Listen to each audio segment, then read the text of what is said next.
You're listening to The Burning Truth.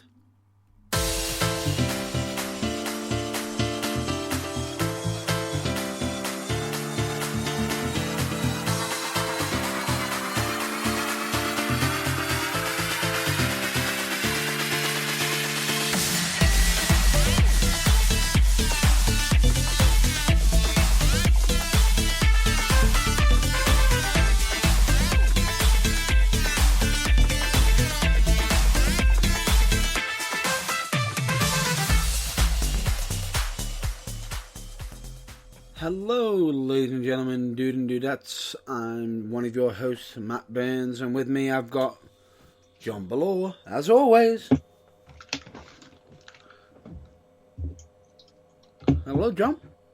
Hello? You with us? Sorry, yeah. Miles away. You're miles away, weren't you? You've been in my own little world. Yeah. But anyway, as you probably noticed, we are at different locations in the UK, and you probably have also noticed that this is a pre-recorded episode. Yes. Well, I don't know how you would have noticed that already, but for the sharp-eared among you, congratulations. Yes, this is a pre-recorded episode. We actually, when you're listening to it, will be Sunday. Matt Burns is busy on that particular day. And so we're doing it now. It's because I'm at FCW. Yes. Future Championship Florida Wrestling. Championship Wrestling. You are going up in the world. No. Future Championship Wrestling. I'll be most likely doing commentary. Also known as comms. Yes. Who knows? But Anyway. Point being is, in case anybody wants to know when we've actually recorded this has just been recorded on Thursday. On the Thursday, which means we won't be talking much about whatever happened on SmackDown this week, seeing as for us, now, it's still in the future. And if any announcements for the matches for Crown Jewel are made on SmackDown, yeah, we won't be predicting them because we won't know. Or better yet, shock, gasp, oh no, I can't believe he did that.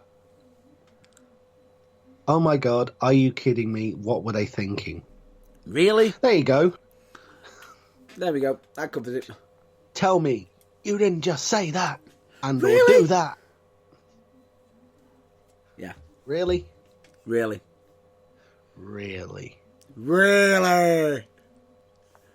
I know, we could do the Miz all day. What the blue hell was that?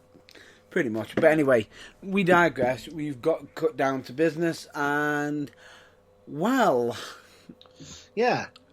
What should we start with? Are we going to start with the sort of egg on the collective faces of WWE with regards to their recently released computer game? Ooh. We'll give it a minute. Because we have... Still okay. We'll give that a minute, because that could be a little bit sore, maybe.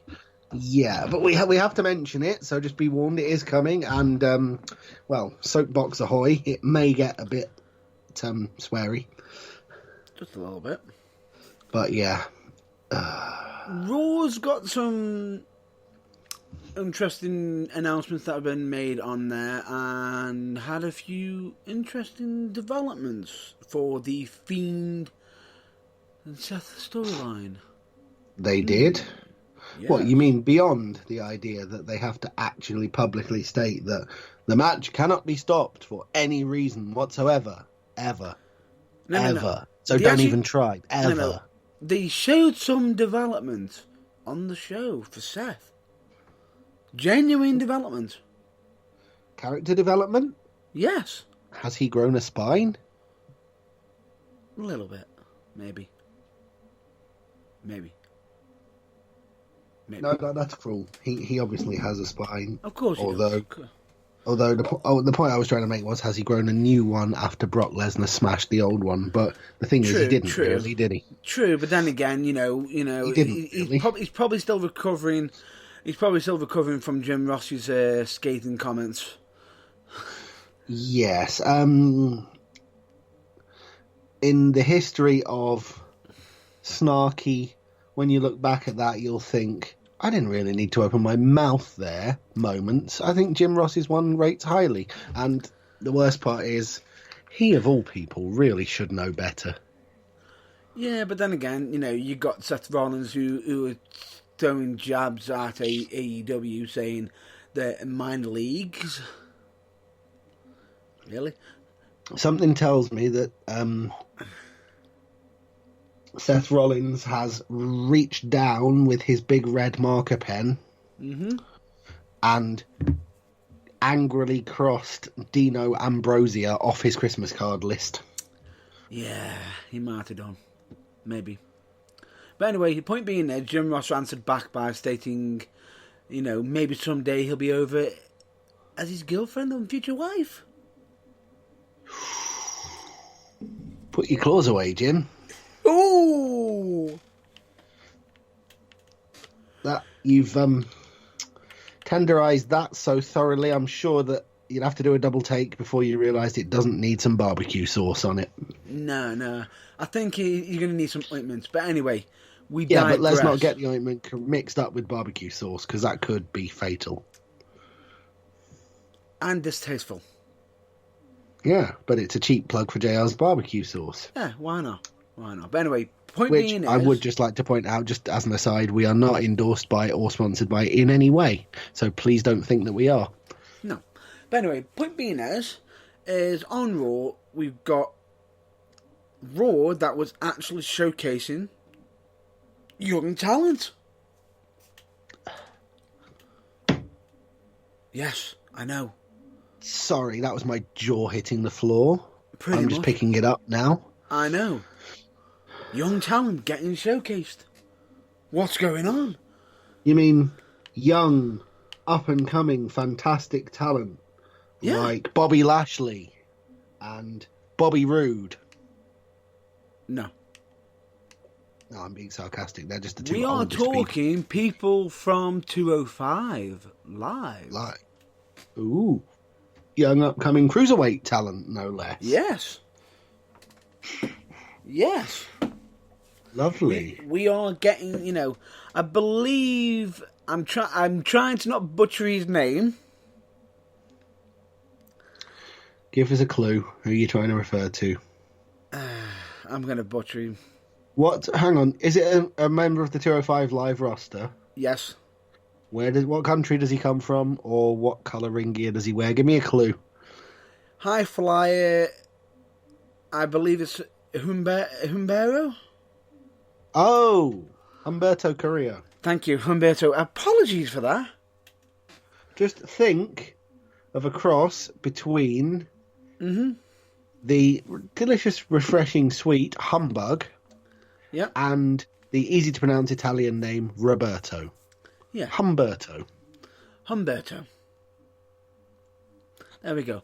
Well, anyway, Humberto got the chance to showcase his moneymaker and show a bit of Family show. Yeah. Oh, you mean his wrestling ability? Right. Wow. What a way to showcase his wrestling ability against Seth Rollins. Ooh, there's a way, definitely. Yeah. That's a sort of main roster debut on a par with. Hello, Nigel McGuinness. We've given you a crap name, but to compensate for that, here's your debut feud in the company. It's with Kurt Angle. Enjoy. Yeah. Correct. But anyway, the point being is, I looked at it and I thought to myself, "Ooh, interesting." But then he turns around and states, he wouldn't go too far to keep his belt. He wouldn't take taking a pot shot at him in regards to what happened. For then Seth to turn around and say, "Really? You want a match? Makes a match." But as the match is going on, Seth is showing developments in the sense of he's more aggressive. Interesting. Oh, so now we're getting a slight, a further glimpse of the Seth Rollins that came out of nowhere and made Brock Lesnar look like enhancement talent and won the title back, but then disappeared again as fast as you could say, well, can we have more of that, please? No, but we are talking he was aggressive. But at the same time, he actually allowed some... It was back and forth. It wasn't one-sided.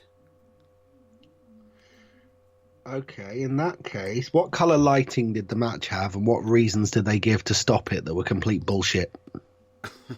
Nope, it was all done proper. Sorry, horrible flashbacks of the recent past there. I know we're all collectively having therapy to try and forget that, but unfortunately we can't. It comes back, though. Your nightmare does come back. I'll explain that one shortly. Because they had that match, but it showcases a possibility... Humberto Carrillo in a favourable light as well, I would hope. It does, massively. Showcases the fact that he's such a young talent and he's already going up against, he could potentially be leading to a future champion. It showcases that they've got the faith in him, and it's good. It's good. And on top of that... Yeah, sorry, go on. And on top of that, it was like, it also developed Seth in the sense of, has the Fiend affected him? Good Lord. Logical, story-based storytelling that actually vaguely makes sense. Yes. I'm pleasantly surprised. I know. Same here. More, please, WWE. And then they did something really stupid for the dark match at the end of the dark match after the show. They did something really, really stupid. Yeah, for the dark match. They took someone who's in the middle of a big on-television push and made them lose to someone no one's ever heard of in a dark match. Nope. You ready? Oh, we'll bring back Seth Rollins out. Bring out the Fiend. Cage match.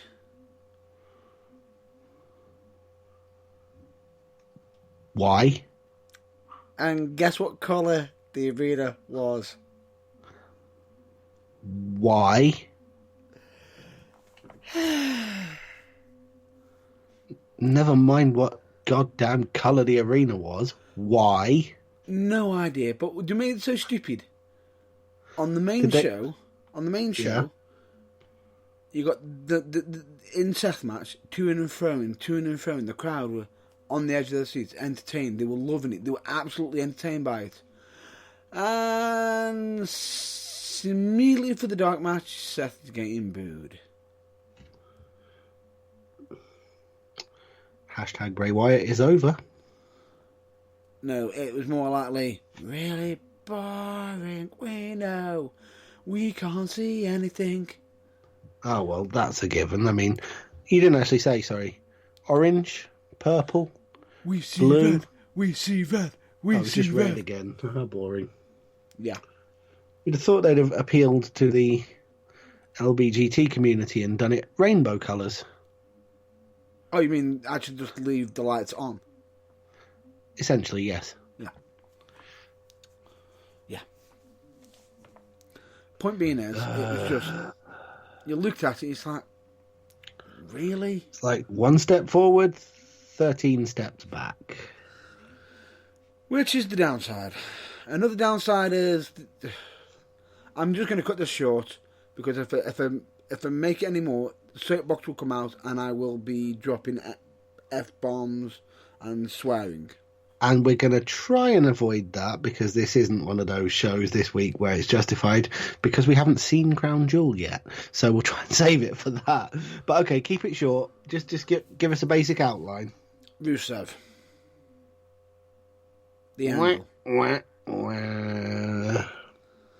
Right.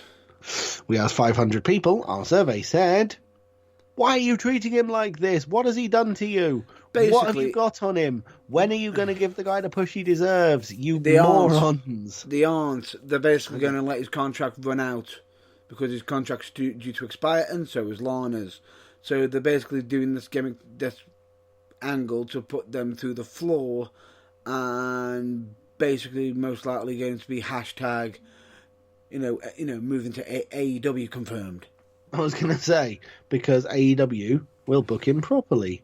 Because knowing AEW, his first 3 appearances on the weekly AEW television show Explosion Dynamite. will be...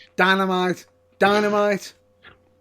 Yeah, Just okay. making a Well, statement. his first 3 appearances will be to lay waste to both halves of a popular but expendable tag team, week 1. Mm-hmm. Lay waste to Jack Swagger, week 2. And lay waste to, I don't know, probably the rest of the Inner Circle, barring Chris Jericho, week 3, to lead up to immediate title match. You know, how he should be booked. And if anyone's got long enough memory, and it hasn't been sullied by everything they've put him through for the last 3.5 years, how he was booked in NXT. Yeah. You know, the unstoppable monster, who also, by the way, Yeah. bestseller in the company. I mean, people left, right, and centre go on about Dolph Ziggler.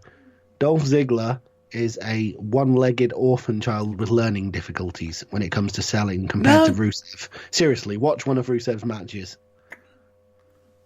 Oh. Not saying Ziggler can't sell. Ladies and I'm gentlemen, simply these are saying ladies and Rusev gentlemen. is the absolute master of it. Ladies and gentlemen, the following views that you just heard are nothing of John Belaw's personal views, not of Matt Burns or the Burning Truths. That's kind of the point of this. Yes, they are fundamentally, wholly, and 100% subsidiary of me. They are my opinions. This is the forum. So if you disagree, keep it polite. But if you disagree, use the Burning Truth social media and let me know politely why. I think you could have worded that a lot smoother. A bit harsh, but anyway. Point being is, I'm going to rephrase what my colleague was trying to say, which is he oversells to the point where it looks comedic. Yeah, Dolph Ziggler essentially, he's borderline Santino Marella. It's overkill. It actually undermines the savagery of what's going on. Right. Whereas Rusev, master of selling properly. And if he gets hit in the knee with a hammer 1 week at a pay-per-view, he comes out on Raw with a bandage on the right knee, naming no names, other WWE people. Yeah, I will say one thing I've got to state right now. The one thing that is going good for Rusev. What on earth might that be? The moustache. You mean the one thing I look at him and think, that's why they're burying you? No, I think it's a spruce moustache. No. It gets him over. Moustache. No, precisely 3 people in WWE can carry off moustaches.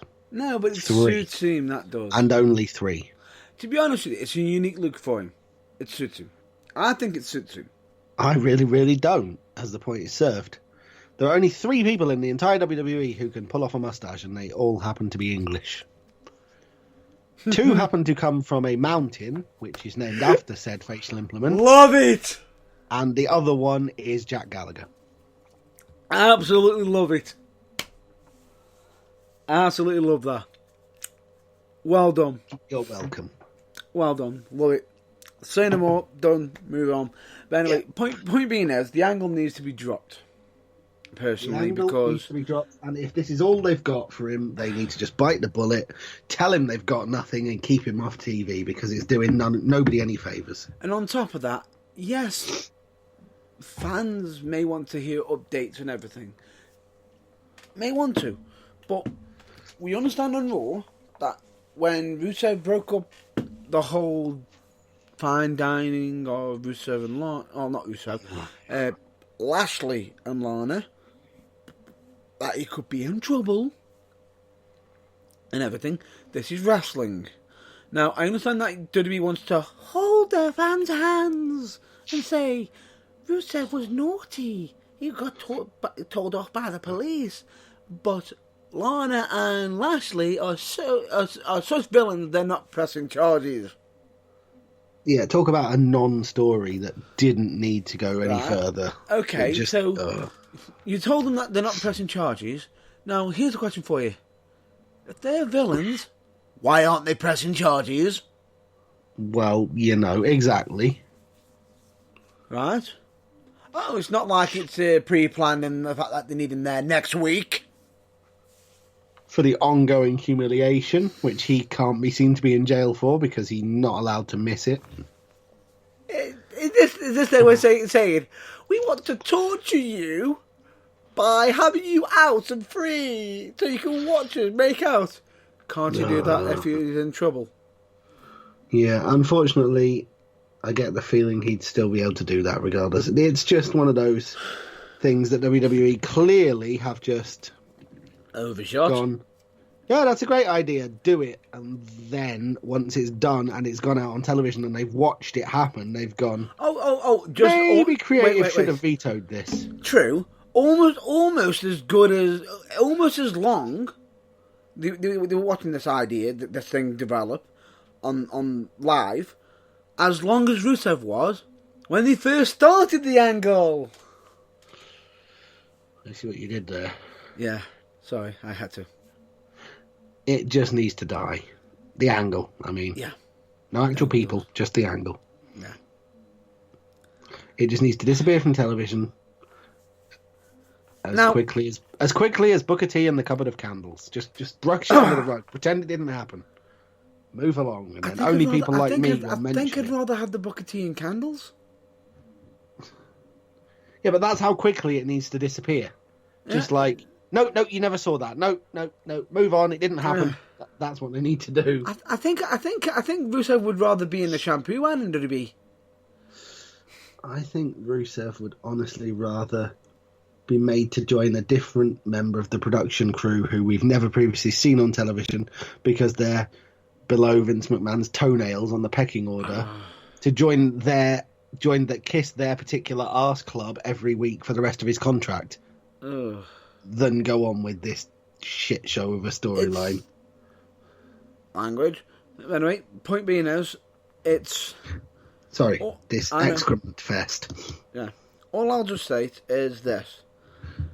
Fine and dandy, I understand that they want him to do this. It's almost like, haven't we tried this angle before? Just and didn't different people.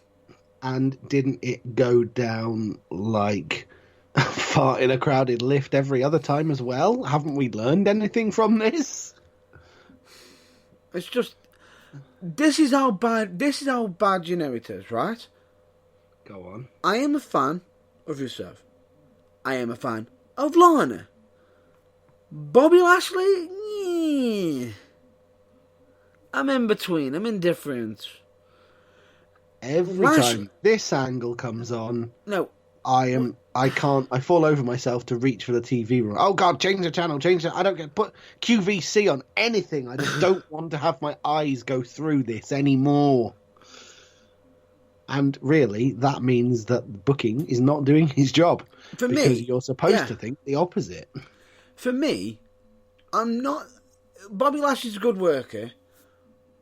When he was on Impact Wrestling, I wanted to watch him, quite a lot, to see what he did next.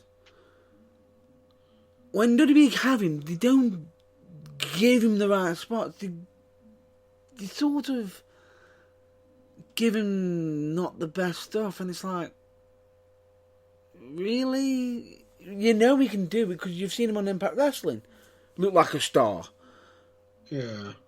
And when they got him here, I'm not the biggest fan of Lashley being in WWE. Whenever he's in not the best, and it just looks corny. And, he had the whole factor of being around Leo Rush and then going from Leo Rush to this. Yeah, but the whole thing is, and a squashing from Braun Strowman for no apparent reason in the middle. Yeah. And the stupid angle with Sami Zayn. Yeah, exactly. The whole point is, as WWE have shown now, give Leo Rush something good to do, and he'll run with it. Yeah. As TNA showed, give Lashley something good to do, make him look like the dominant force that he is, and he'll run with it. It's just that they don't seem to be able to, the stars don't seem to align. No, and in this case, I'm not the biggest fan of Lashley and WWE because they don't do right. Right now, I'm thinking to myself, it's a bad angle when you feel sorry for all participants involved. Yes. I personally would shed no tears whatsoever if Lana's contract ended tomorrow. I don't think she adds anything to the product. I think she does the best she can with the absolutely nothing / dog waste that she's given. I disagree. I don't really think she adds anything to the product. But the thing is, at the moment, I'm looking at it, sighing, chewing the back of my knuckles, in the back of my hand, going, hand you noticing, you don't have to put yourself through this. I disagree with you in regards to Lana not being good. She is. I didn't say she wasn't good. I just said I don't think she adds anything to the product. I think as much of that the crap they give her to do, as much as, she like I said, she puts everything she can into it. It's just they deliberately position her in a way that makes you think, oh, really? And that's not the right way to book someone. I think she could add to it. She added it when she was in NXT. Brilliantly. Yeah. She added it when she first arrived on the main roster with Rusev. She has a unique way of adding onto it when in the right angle, which works. I thought she added plenty when she was doing the whole Rusev Day with Rusev. Yes. But in this angle right now, everyone who's involved is suffering. Yes. It's almost like because, oh wait, where's Mike Kanellis? Oh wait, we'll put him on 205 Live and leave him there. What shall we do with his angle? Oh, we'll just move off Maria Kanellis and put it on Lana. Yeah, I know what you mean. These WWE has an abysmal track record with this kind of storyline, and these are just two more reasons why Vince McMahon should be taken quietly to one side and told, seriously, no more of these ever again, please. Now, I understand that they're trying to get edgy again, but when you're doing supposedly two cheating angles within weeks of each other. Yeah, but that's not really the kind of edgy that.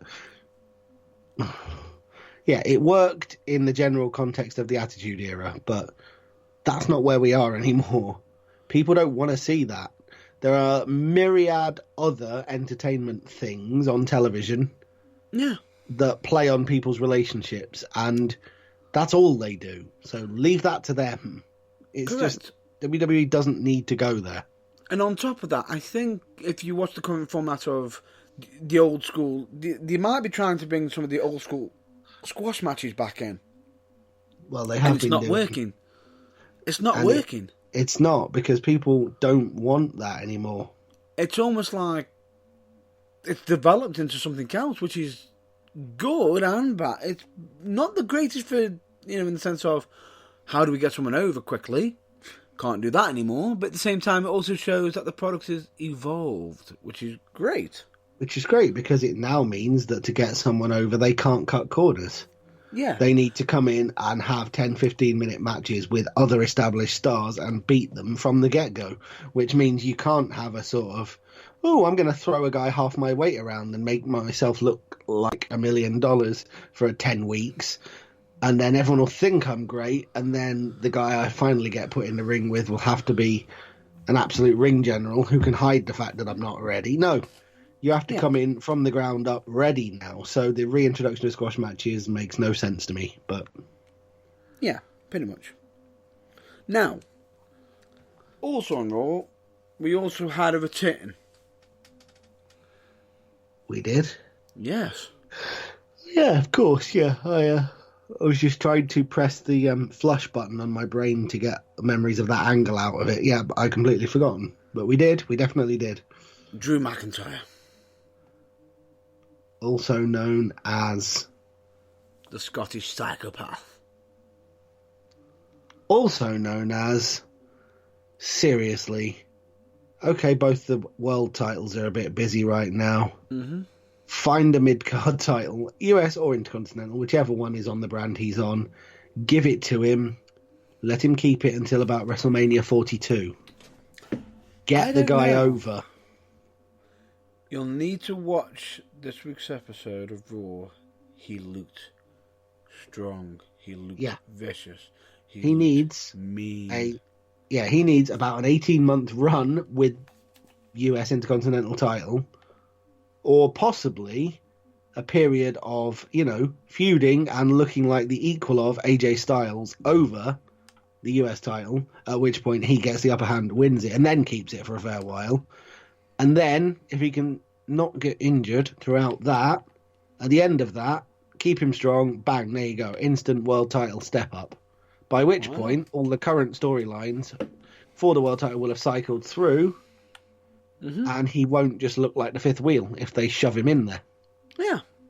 But the good thing about it is it's looking good. From my perspective, it's looking good. Well, that, to me, is fantastic news because, as was proved when they gave him the ball and let him run with it in NXT, he's pretty good. He knows his stuff. Oh, yes. He knows what he's doing. He looks good. But anyway, we digress. We do. And we need to move on. Yeah, I was going to say we should probably move on. And officially, that's all we are. We could cover more, but due to time constraints. Oh, I was going to say, did you not want to just briefly mention the NXT main event? Or that's what I was going to get onto. Ah, cool. Because I know that we're going to talk about the predictions for Crown Jewel, but do you want to go through the NXT main event first? Because I do.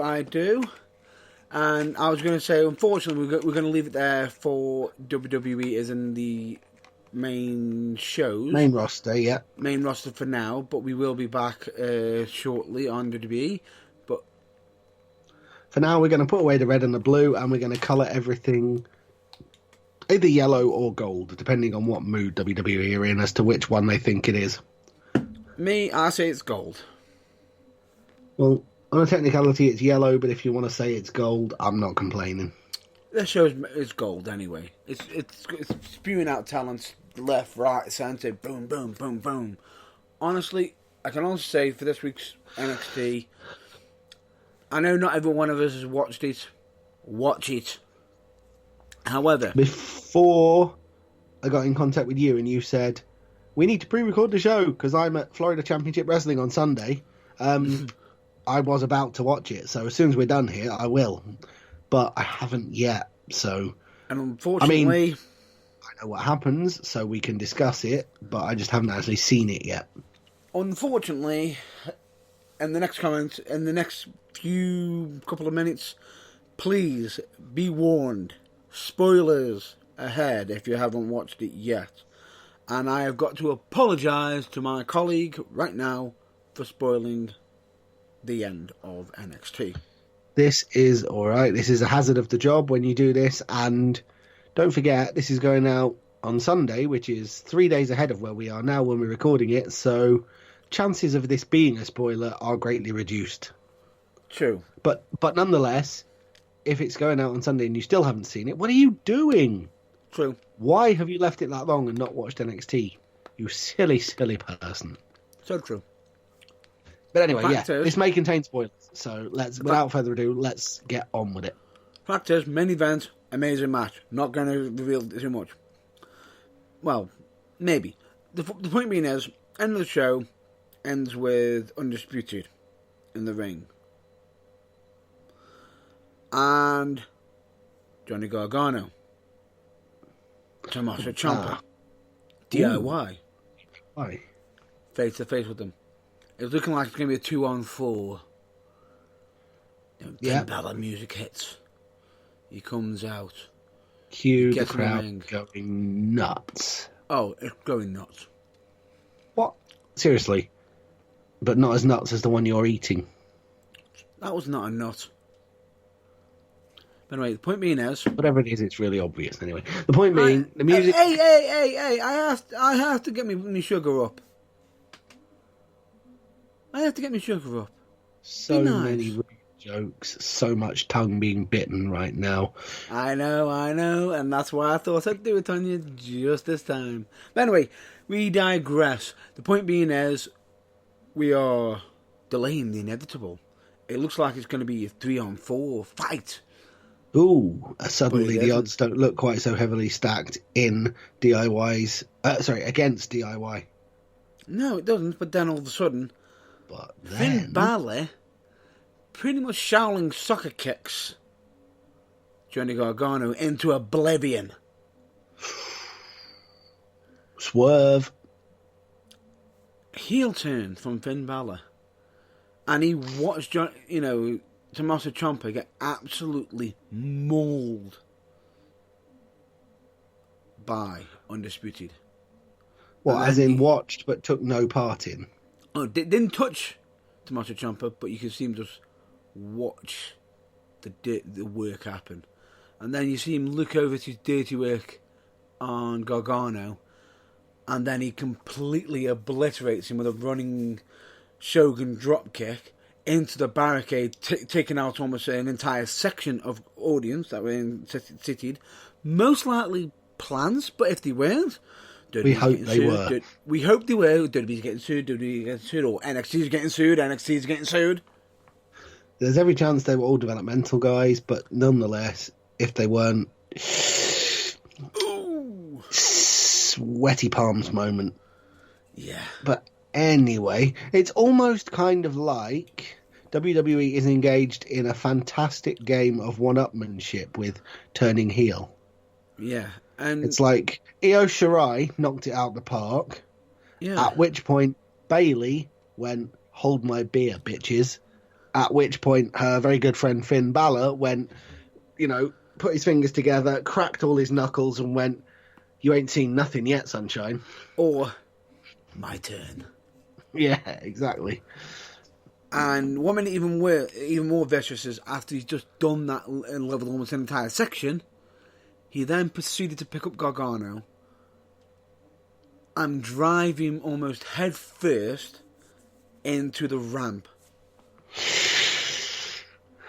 Which, as we well know, is a very, very, very heavy piece of corrugated iron, which is not in any way sprung, supported, or padded. The noise of it is just sick. It's just sick, and I'm thinking to myself, and the way Gargano is reacting to it, I'm thinking to myself,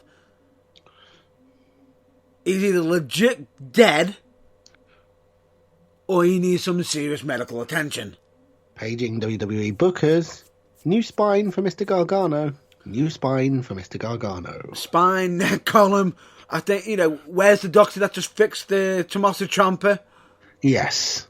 You're going to get a bit of repeat business. Pretty much. It was that sort of vicious. And I mean, you know it looks bad when you got Undisputed leveling Tommaso Ciampa. There's 4 of them there. Yeah. And Balor raises the bar by himself. Yes. Again. Heel turns, hold my beer. I'll show you how it's done. And then you got Undisputed, doing the pose, and the crowd are going, do it. Looking like he's about to... thinking about it, And no.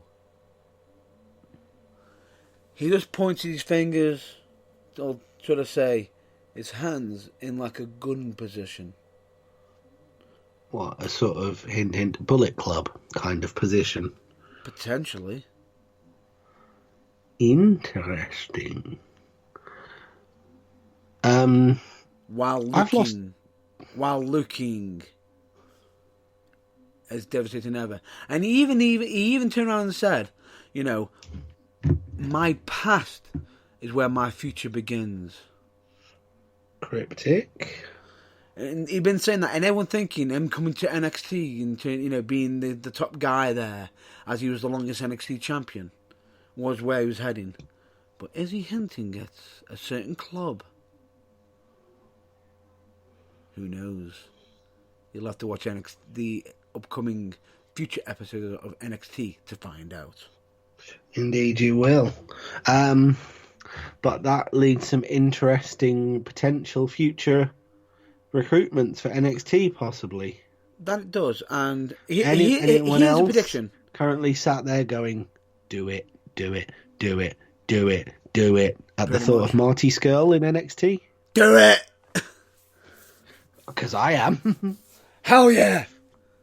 And he's just the one member of the Bullet Club I can remember off the top of my head.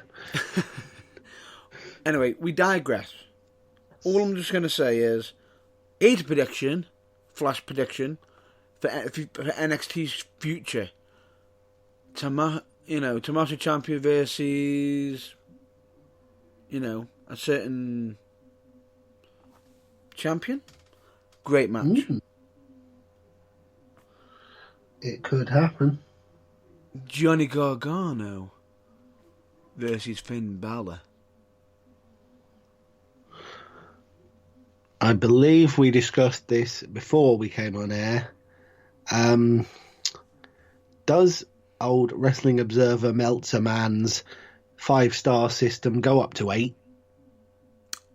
Because it's going to have to after that match. It's going to break the rating system. I officially give this match 627 stars out of 5. Pretty much. It's going to be an absolute amazing match. But that's just a prediction. Be a gosh darn You know what? slobberknocker. You know what? I'm going to nick a line out of Paul Heyman. That's not a prediction. That is a foregone conclusion. It's fact. It's going to be a top-rated match. It is going to be, wherever it happens, whenever it happens. I don't care if for whatever reason with the next NXT show coming up being War Games, where maybe multi-men matches will be the thing rather than singles. If it doesn't happen until if it happens on the 1st of January 2020, it will be 2020's match of the year, because nothing will beat it. Yeah. That's how good it's going to be. If it happens on the 31st of December this year, it will have the distinction of probably being the match of both years. Yeah. It's going to basically be it's going to be the match of NXT. Yeah. Or at least a contender, top contender. Maybe. Excuse me, that's saying something, because NXT is the home of 5-star classics. Or 6. Or 725, yes. Yeah. The point is, NXT is the place where the Meltzer rating system officially broke. And keeps getting broke. But anyway, we digress. Let's continue on. Right, that's NXT done. Yeah, shall we move on to the main thrust of our No, show we've this evening? got one more topic. One more topic? Yeah. One more Of course topic. we have. Yes. So I'm getting ahead of myself. I'm just trying to summon up enthusiasm for Crown Jewel. Forgive me. We're not quite there yet. Yeah. Oh dear. The next topic. Uh-oh. Oh, yeah. Yeah. I'll let you explain it. Right, ladies and gentlemen. I am a gamer. Myself. John Ballord's a gamer. I certainly am. We enjoy a good game. Hell, we could even be bringing back a old section of the TBT that we haven't done for a while. Who knows? TBT games could come back.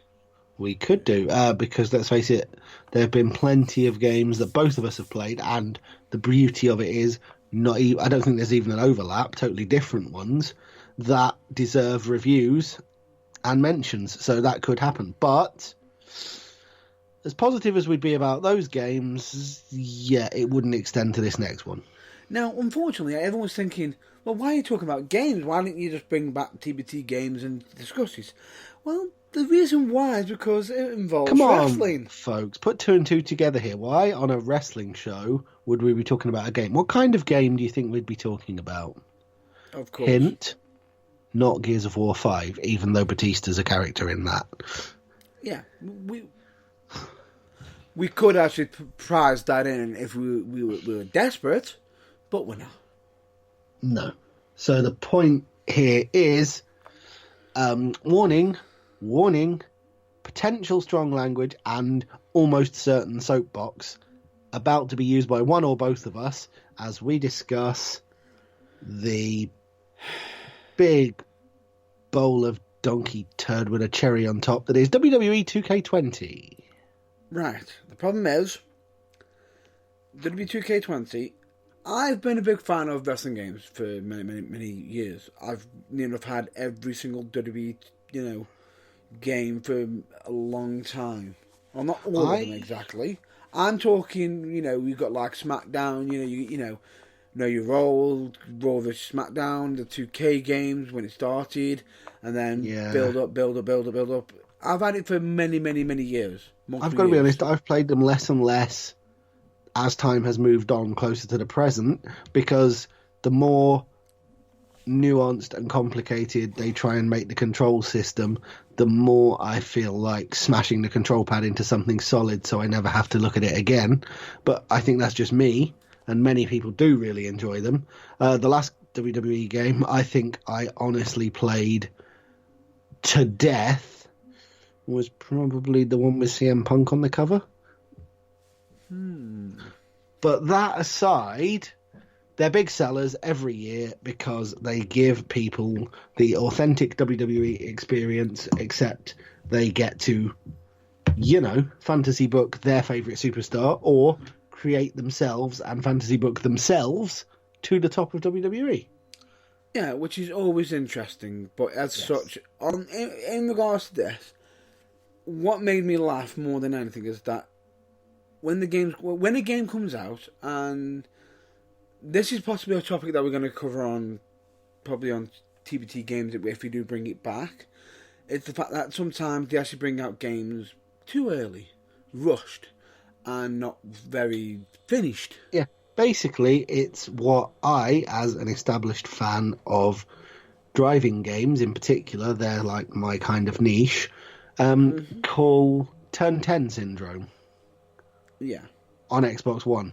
For those of you not familiar with them, they are the company, along with Microsoft Studios, that make the Forza Motorsport series, all three of which of the examples that have been released on the Xbox One have had to undergo post-release substantial patching and changing, and in the case of Forza 7, pretty much all of the main features of the game that they added in that were new over 6 were subsequently taken out again after everyone massively complained that they weren't the core of the racing game. For example, loot crates. Why does a racing game need loot crates? Agreed. I absolutely agree with you. For that reason, I refer to it as Turn 10 syndrome, but basically 2K20 is suffering massively from Turn 10 syndrome, is the point I'm slowly rolling towards here. It was released way before it was ready.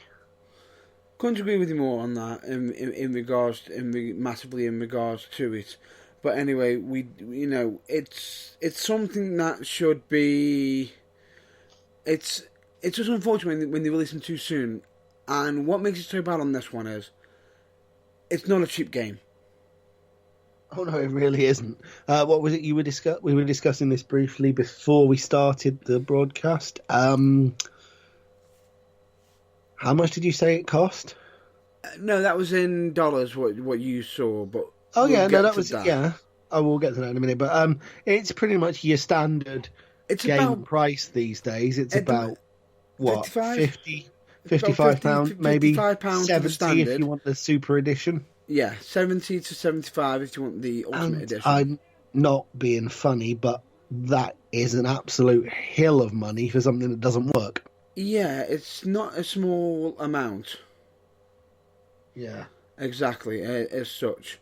And it's just unusual for them to be charging that much and the game not be complete. And what makes it worse is there's that many glitches on it that people are throwing out, you know, making jokes about it, making memes out of it. You know it's bad when you've got a supposedly, they do a matchup of Brock Lesnar versus John Cena matchup card, and they're putting on this is the most authentic game I've ever seen, and you've got the match card, supposed match graphics of Brock Lesnar on there and John Cena missing. And John because we Cena, can't the see John him. Cena match graphic illustration of him isn't there. Which, Correct. as you just stated, takes his long-time catchphrase to a whole new level. But I think that's a level of irony that WWE weren't aiming for. Pretty much. Because you can't see him, but you really rather wish you could. In this case, yes. But the point being is, the glitches are that bad on the game. It that essentially renders it unplayable. Correct. And on top of that, what makes it even worse is the fact that when they've got that many glitches, now, you think, what are they going to do? Oh, wait. They'll probably send out a 3 patch. Now, a lot of people have been complaining in regards to it. Now, we don't know what's going to be going for possibly Xbox and other consoles as such, but we know what one console company has done. We do, because it has been all over the news in light of the state of the game and, as we stated, the fact that it's basically unplayable until a fairly speedy patch has been issued.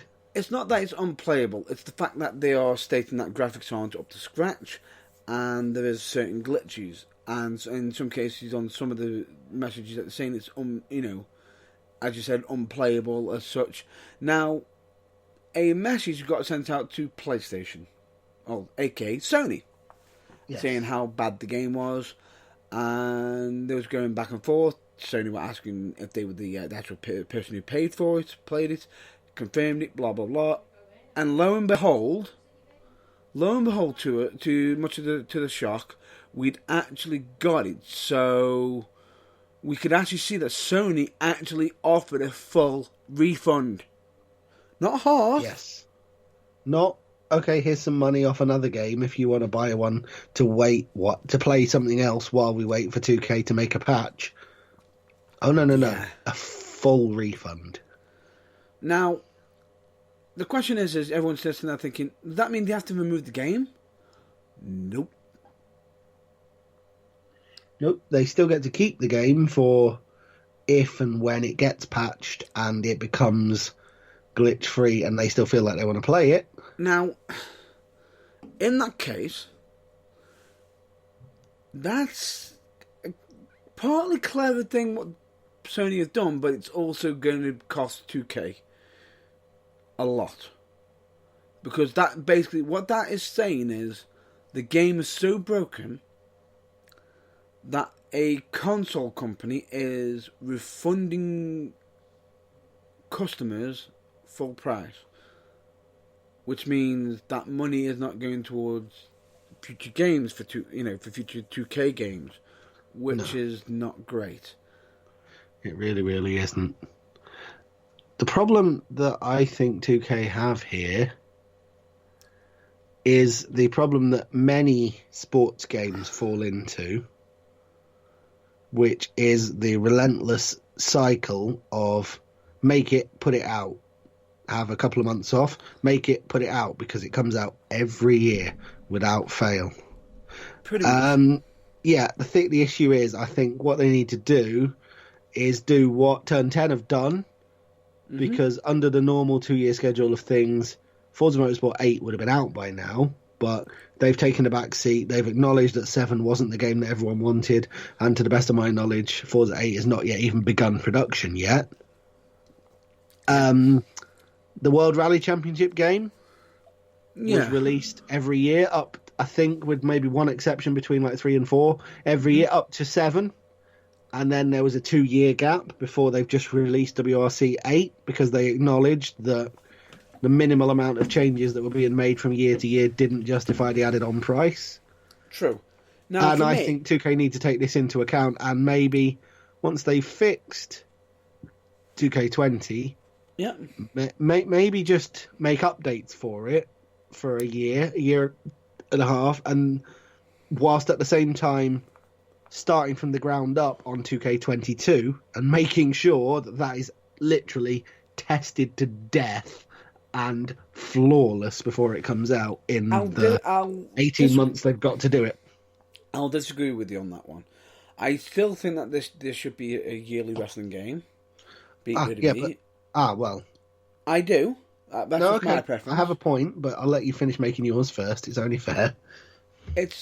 I basically agree with you. I disagree with you on the fact that, yes, I agree that this should be a yearly game product because it's, fresh faces. Or if you, instead of actually doing a yearly game, how about this idea? Why don't you just get one game, release it, and update that? The idea that I think quite a lot of games companies are moving towards for the medium term, like for the upcoming, is it Project Scarlet, the next Xbox? Yes. I think that's the idea that a lot of companies are moving towards for that console, which, is basically a new game every 2, 3, 4 years, a whole new game from the ground up. And in the meantime, just every time there's a problem, patch it, and once a year, just release an update that goes into the game. And let's say they've done a draft, they release a subsequent post-draft update, which updates all the rosters, puts everyone on the right brand, fixes any fixes that it can do while it's there, and, I don't know, maybe gives you a few more achievements. Yeah. And there you go. You've got basically a refreshed game for another year. Yeah. Now, a lot of people think they're going to say, but then what? The old coding's got to come out. The old thing's got to come out. The old this has got to come out. Fine, okay. They need to change the style. Well, they could potentially do that, because if I'm not mistaken, another game company has actually already done that already. Yeah. In the fact of Destiny 2, if I'm not mistaken, they just partly revamped their game almost into, it's almost like RPG now. Almost like a full-on RPG. Not to mention, if I'm not mistaken, another game which is incredibly successful, despite the fact I believe I'm not sure, I don't remember, and I'm sure you'll correct me, if the actual game is free to download, but I'm fairly sure that the additional content costs pennies, and any updates that they've done are generally free. But do you see interest in Rocket League waning at all? No, it's... I can't remember if the initial game was free to download or if I actually had to pay for it. It's but free. Like I say, it's free, yeah, and I know for a fact they do fairly regular updates, which substantially I think are it's free. free. They contain what are they called, microtransactions. You can buy certain elements, but the core of the update each time is still free. Yeah. And that is the way forward, I think. And it changes the look of it. Refreshes the game, keeps it relevant, but without it needing to be resorting to being a whole new game. And in the days of consoles that are wired up to the internet, the updates can be done over the internet without the need for any more discs. Yeah. So I don't see what the problem is. I do see a discount with it, because then you haven't got a digital, a physical copy, which I don't agree with. But I haven't bought the physical copy of a game now for getting on for 2 years. I think it's much easier to just have a hard drive, or in my case, an external hard drive with all the games on it, which you just save the updates to, and you don't have to then kick one disc out and put another one in every time you want to change your game. True, I think that's the future. But you can't borrow games to each other. No, that's true, but the thing is... Which is what gaming used to be about. And on top of that, we'll save that discussion for... The thing is, with this, you can now sign up to have your console paired with someone else. I can't remember what the official term for it that Xbox uses. Partnership. But you can share games. If you own them, you can share them with the other person who's sharing your console. Sharing account, Yeah, actually. which is I honestly think the days of actual physical game releases are, as much as the Game Superstore game might not like this, pretty much numbered, to be honest. I disagree with you on that one myself, personally, but we'll save that for a possible TBT games discussion. Yeah, we'll save that for another. The point, however, is I think the point we're trying to make here is sort yourself out. I nearly used language there. Sort yourself out, 2K games, because, thoroughly beta test your games and don't release them until they're actually ready, and try and avoid PR own goals like you've got with this one. Yeah, but the funny thing about it is, with the fact that, PlayStation are giving the money back. Now, if Xbox and other consoles do the exact same thing, 2K could be in a lot of trouble. Yes, 2K could find themselves in a similar unhelpful financial position that THQ found themselves in. Pretty much. But anyway, we digress. We digress, and of course, we would just like to point out that neither myself, John Bloor, or Matt Burns, or indeed the Burning Truth as a whole, wish that on 2K, or indeed any other gaming company. Now, unfortunately, these are from outside views that we've actually of 2K20, not our own personal views as such. These are just from what we have seen from media and news and outlets. Now, this is where we will state, take it with a pinch of salt. But if either one of us do actually get the game, we'll most likely cover a possible review in regards to it, and let you know if what is stated is true or not. Yes. And we'll also keep you updated on, if we don't get it, we'll keep our eyes peeled for news of any, content patches or updates, or if the frantic work we're sure 2K are doing behind the scenes to fix the game pay off. Yeah. Pretty much. But anyway, we digress. We've put off the main events for far too long. And now we're gonna bathe it in eerie red light and disappoint you one more time. Oh, sorry, wait, no. We're not going to do that. We are, however, going to move on to our main event, which is predictions. And we should just remind you at this point, this is a pre-recorded broadcast. We're doing this on Thursday. So if any matches have been announced on this week's Friday Night SmackDown, and you're listening to this on Sunday when it goes out, we haven't seen SmackDown yet because it's still in the future for us. So we're doing the predictions based on the matches that have been announced already now, which is Thursday the 24th. Yeah. Or, to put it another way, exactly 1 week in advance of the big show. What? Because it's on Thursday, isn't it? Of Big Show? Big Show's not there, is he? He might be. No. I just mean precisely 7 days out from the pay-per-view event because it's on a Thursday. Well, let's get to predictions. Well, we just fell down a wormhole. Yeah, pretty much. Anyway, let's digress. Let's dig ourselves out of that immediately with a big show-sized shovel and get straight to predictions for ye olde Crown Jewel. Yeah. Now, it's a bit of a, as we've already stated, we have already stated this on previous broadcasts. Thursday? Thursday? Thursday. I believe, please, in a friendly, helpful, constructive way, on Burning Truth social media, get in touch with me if I'm wrong, but I believe that this is quite possibly the first wrestling pay-per-view ever, and definitely the first WWE wrestling pay-per-view ever to be held on a Thursday. Whoa, let me just... Well, like I say, it's WWE have definitely never done a pay-per-view on a Thursday before. As for the wider wrestling world, if you know of one, let us know, but we've never heard of it before. I'm checking. Nope, whenever they've done it previously, Previously in Saudi Arabia, because if you notice that they haven't stated Saudi Arabia on WWE. No. Do you know why?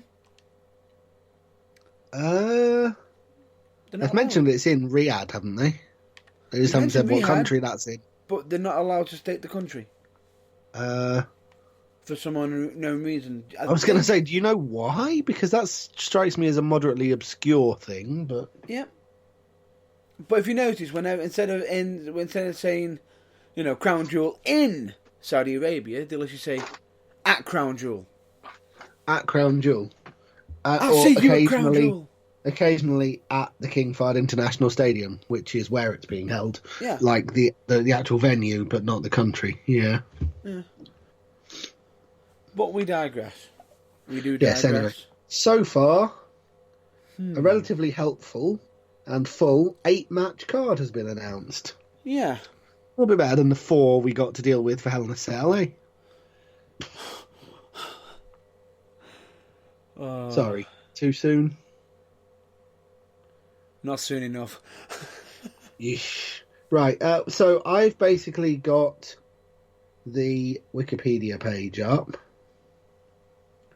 We're not allowed to say that, are we?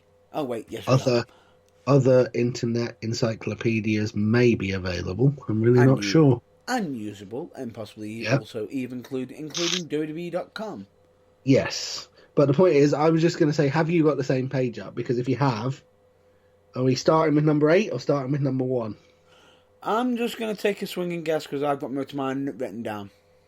Okay, well, we'll go... what we'll do is we'll start from... I'll go through it from number 1, which I will just state, the whole card subject to change thing. This is the order they are on the Wikipedia page. This is probably not the order they will appear on the show. All I'll state is I'll let John Ballor do the actual order, picking the orders. Yeah. I'm just going to throw in... As I'm saying, yeah, this is the order that they're listed, probably from the order they were announced, but not the order they will most likely be on the show. But anyway, without further ado, the first match is the 10-man tag team match, Team Hogan versus Team Flair, which I would just like to point out, Hogan and Flair are captains of their respective teams, not participating in the match. Managers, not captains. Oh, managers. Either way, they're not participants in the match, is the point. They will be at ringside, but they will not be physically involved. At least, that's the idea. Whether they actually stick to that, we'll see. But anyway, Team Hogan consists... Or it depends on how much money's thrown. That's what I mean, yeah. You can pretty much rely on Ric Flair to do a Flair flop if you pay him enough money. Or Blade. Yeah, but this is okay, yeah. They're moving slowly away from TVPG, but I don't think they're quite that far yet. That's a fairly TVMA approach. You know what Flair's like. Yeah, crazy. But I think since he's like currently umming and ahhing about whether isn't he still potentially, maybe, possibly suing them over the Hold the Man thing? I don't think that'll... I was going to say, because that might work against him if he blades up WTV and gets fired. Also, they're in Saudi Arabia, so I'm not sure what the... I know they don't mention it, but shock horror fact fans, they actually are. I'm not sure what the Saudi Arabian policy on blood is, but I'm thinking... No idea. I'm thinking fairly highly it's going to be against it, so yeah. Anyway, enough digression. Team Hogan consists of Roman Reigns, Rusev, Ricochet, Rorty G. Sorry, I thought they all started. Chad Gable, and Ali. And they will who's be not a prince? Off... Sorry, Ali. He's not a prince. No, but he or a street rat. Indeed not. Sorry, I'm sorry. I had to just get the Disney reference in. When he gets to the back, if he's done well, he must have a dance. What? Mustafa dance? No? Little nod to Chris Egan there. Moving on. You're just going to pretend you don't know what I'm talking about, aren't you? Moving on. Yeah. Anyway, that Where are Booker T's candles? Our starting referee and Ali will start against Team Blair, consisting of Randy Orton, Baron Boring, King Corbin. Yeah, whatever. Bobby Lashley, Shinsuke Nakamura, and Drew McIntyre. Interesting match. 10 men in it. Wait. Drew McIntyre, captain. Yes. Replacement for what otherwise would have been Mr. Double Duty, your Universal Champion, Seth Rollins. No. Let me just state, Drew McIntyre is not the replacement. Roman Reigns is the replacement. Ah. Okay. He was on Team Hogan, Seth Rollins was. Drew McIntyre wasn't a replacement. He was actually officially already handpicked by Ric Flair. It was on Team Hogan's where they had to switch. I'm fairly sure that neither of the captains were the initially chosen ones. No, Ric Flair hadn't picked him. I think originally it looked like it was going to be Orton and King Corbin. Yeah, but the thing is, they've stepped neatly around the childish and frankly boring interplay between them arguing about it by just making it McIntyre, which is a sensible decision. Yeah. Which is good. So basically... he was chosen for it. Yeah. So basically, Team Vince McMahon loves us at the moment, contrary to what he's made one of us change our names to, and Rusev, versus a load of people who he hasn't got anything else for. That's essentially what this is, isn't it? I genuinely care about 4 of the people in this match. Can you guess which 4? You care for Roman Reigns? I never knew.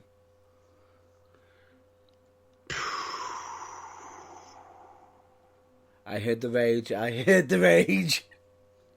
Teeth are being ground this end of the internet connection. Tongues are being bitten. I never knew you cared. No, essentially... Oh, no. I know who you really care for. You care for Hulk Hogan, don't you, brother? Well, let me tell you something, brother. No, not even slightly, but nice joke. Would you care? Guess what? It turns out I'm the only person either formally in, loosely affiliated with, or who's ever had anything to do with the wrestling business who can't do a Hulk Hogan impression. Really? Because that, even by my own standards, was terrible. Let's move on. You did an impression then? Exactly. That's how bad it was, folks. Let's draw a line under that and move on. Didn't even notice. So anyway, moving on.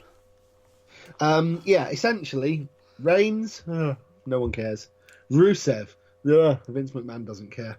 Ricochet, what a waste of Ricochet. Chad Gable, what a waste of Chad Gable. Ali, what a waste of Ali. Against Randy Boring, Karen Boring, Nobby Lashley, what a waste of Shinsuke Nakamura, and what a waste of Drew McIntyre. That's 5.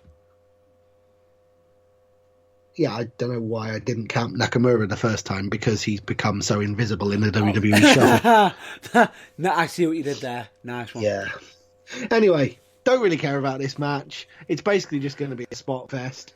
Not currently listed as an elimination tag match, but depending on timings for the show, might well turn into one. We don't know.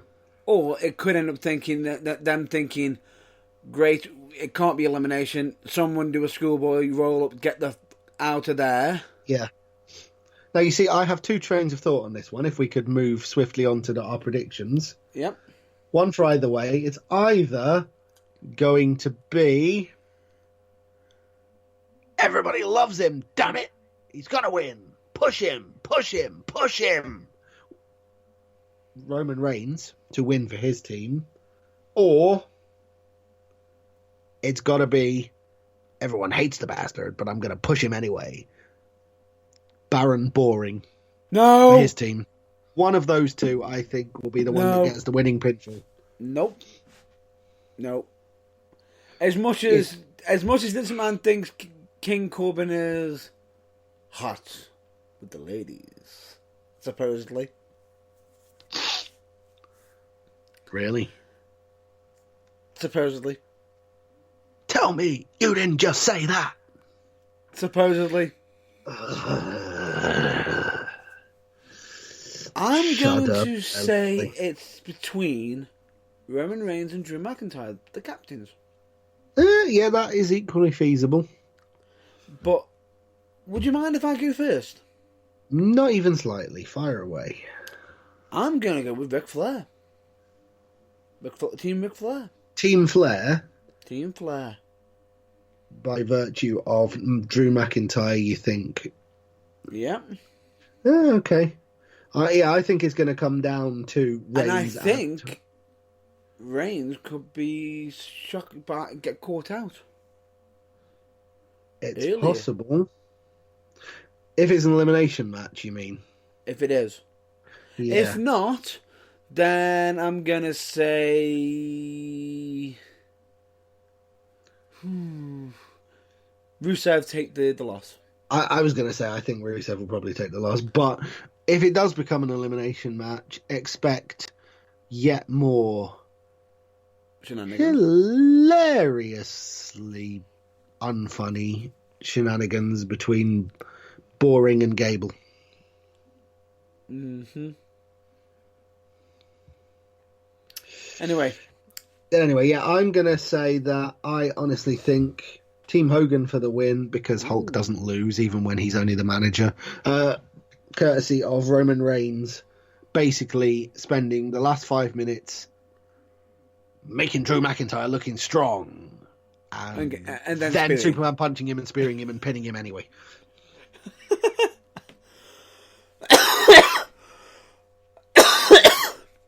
Because Roman Reigns, God damn it. I think Drew McIntyre because he's just come back.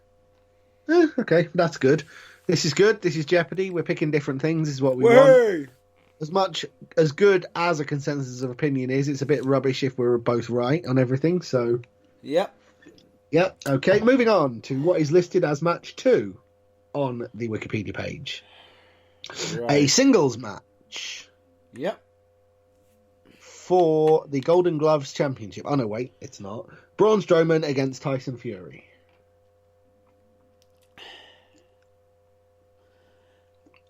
I love how WWE have invented, or rather inserted, and rammed down everyone's throats the word lineal for this match.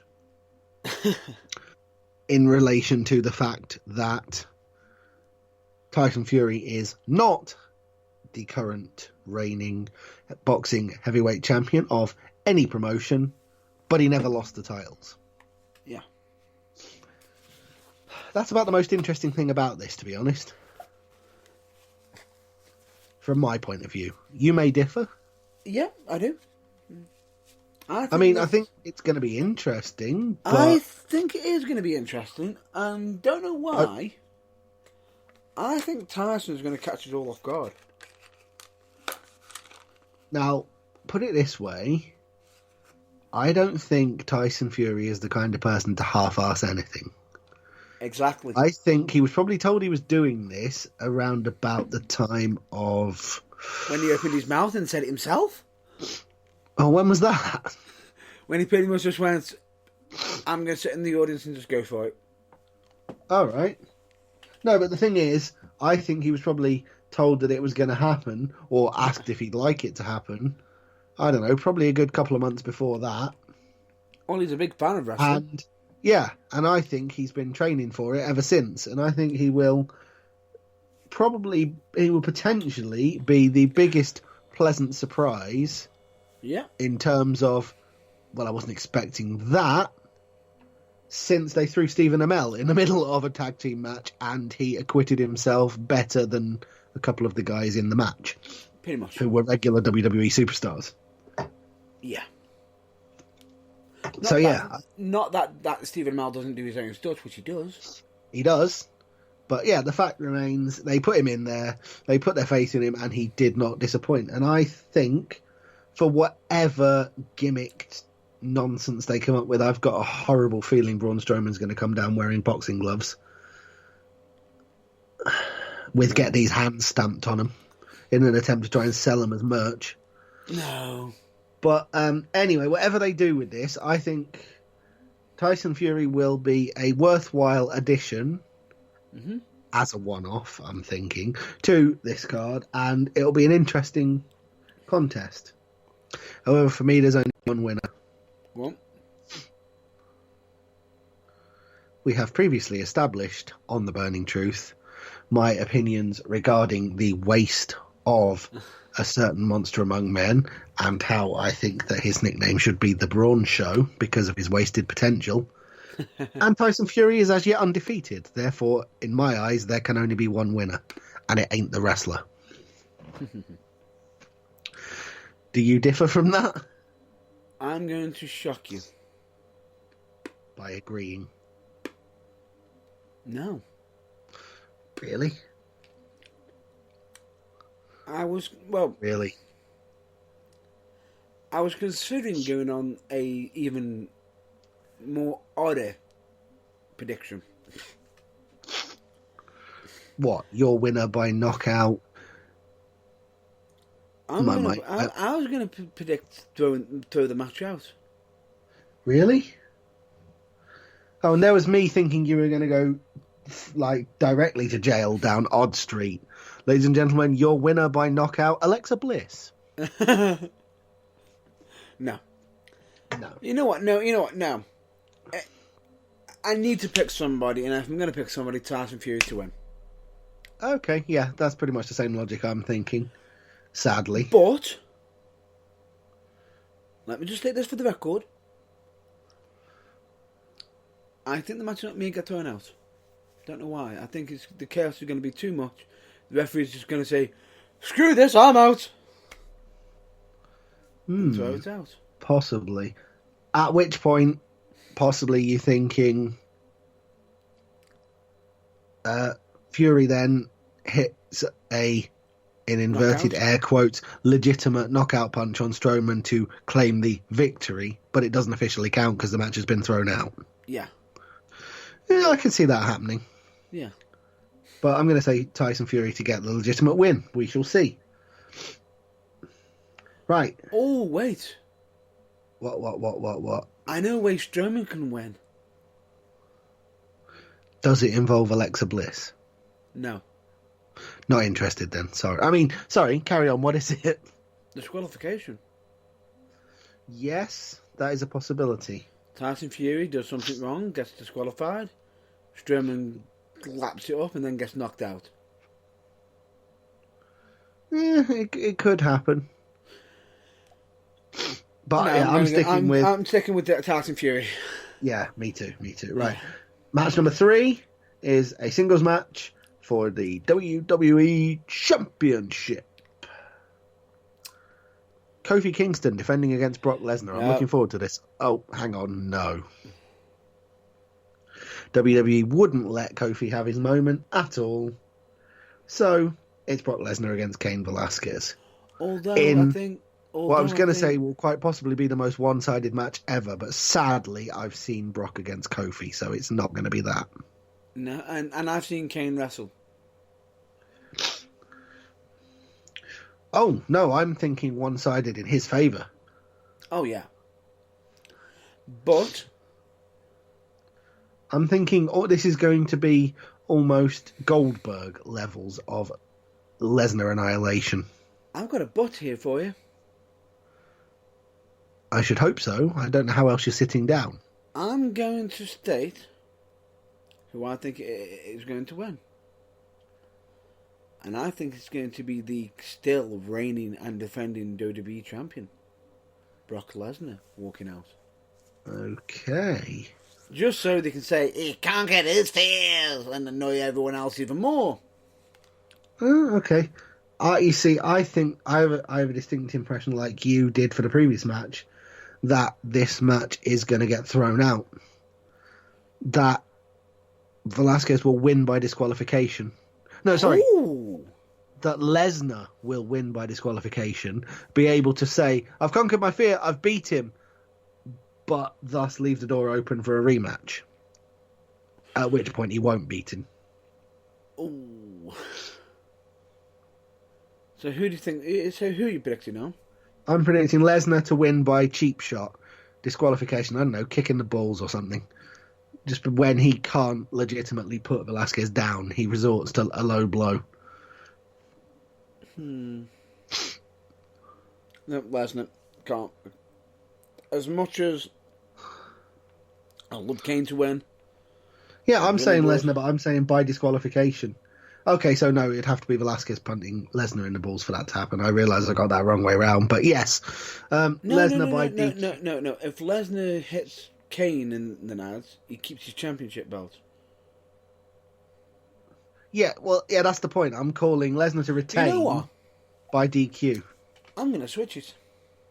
Okay. Velasquez to win, but Lesnar to retain. Yeah. Shenanigans style. Yeah, that's basically what I was working towards. I just, there. Is that what you're saying? That's what I was going towards. So are you saying that Kane to win? Kane Lesnar to win to via a Lesnar disqualification, so Lesnar to retain the championship. And I'm going for Lesnar to win. Okay. So we different. Yeah, but I'm saying even if Kane wins, Lesnar will retain the title because it'll be underhand. Right. Okay. The next match is... It is Cesaro, who's just looking for a fight because his local newsagents have run out of Ricola. And he's decided, since we're in Riyadh, to pick it with local lad Mansoor.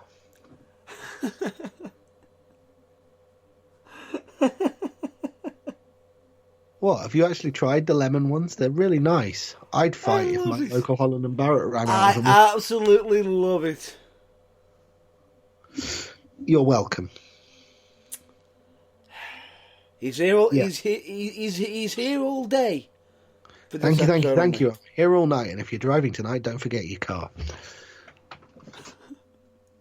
Anyway, back to it. Cesaro against local hero Mansoor. Yes. Now, this one has me conflicted. It does, Logic dictates about an 8-minute match of absolute brutality. Mansoor putting up a fight, but basically Cesaro being too much for him. However, this is taking place in Saudi Arabia, where Mansoor is from. So I can see hometown hero. Whatever finishing move they have bestowed upon Mansoor, literally Randy Orton special, out of nowhere. And a quick roll up, and Mansoor winning, and a la Bailey when she initially retained against Charlotte, winning and heading for the hills, while Cesaro fumes in the ring. I'll go with that. So just to clarify, Mansoor to win. Yeah. You agree? Yeah. Oh, okay. That is good. Although I think his ring name, he should be using one of his former ring names. Which particular one? Instead of him being Mansoor, he should go back to Big Money Manny. I like that. Don't know why. Mansoor the Mutilator? No. So just a little dig at the initial name they had for Mankind there. No, It was, of course, Mason the Mutilator. Fans. I think Big Money Manny. I like that. Or better yet, why don't they just call him Big Money Manny Mansoor? Because Manny is an abbreviation of Mansoor for Americans that possibly can't pronounce it. Oh. What's his other name? Does he have a surname?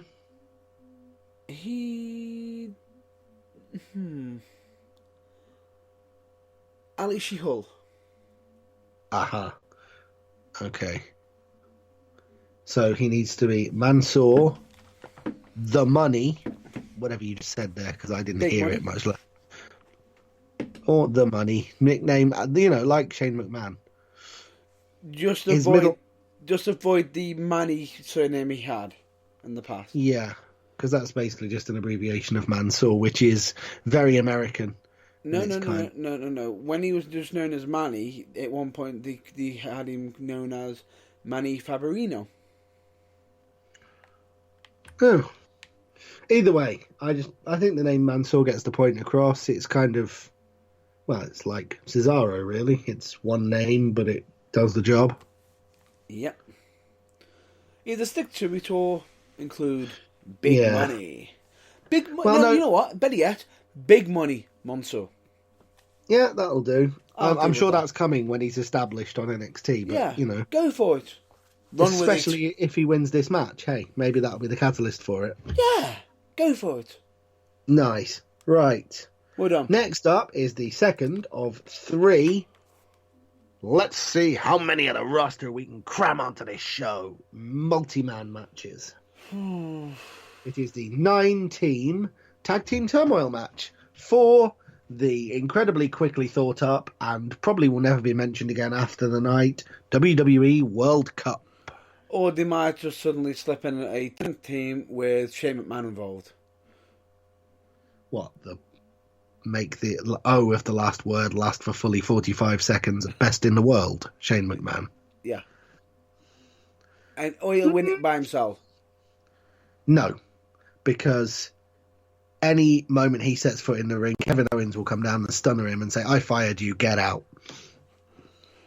Well, technically, it's overseas. He's not in charge. Technically, he's been fired from the company, which means anywhere it operates in the world. True, but I'm pretty sure Saudi Arabia could afford to buy that out. So what, when Kevin Owens has stunned him, have someone else come down and kill Kevin Owens, who is then revealed to be paid by the $1 Million Man, Yeah. who has now got oil money. No, that's way too complicated. That's way too complicated. Essentially, it's the New Day, Big E and Kofi versus the Viking Raiders versus Heavy Machinery versus the Lucha House Party, 2 out of 3, Kurt Hawkins and Zack Ryder, The Revival, Gallows and Anderson, Ziggler and Rude, and the B-Team. Pick the bones out of that. Because, frankly, 8 out of those 9 teams could win that. I'm going to place my money that it's not going to be B team. I'm going to place my money that it's not going to be the B-Team, Ziggler and Rude, Gallows and Anderson, because they don't win matches, that's not what they're there for, No. or Lucha House Party, or Ryder and Hawkins. So pick your winners out of the Revival, Heavy Machinery, the Viking Raiders, and the New Day.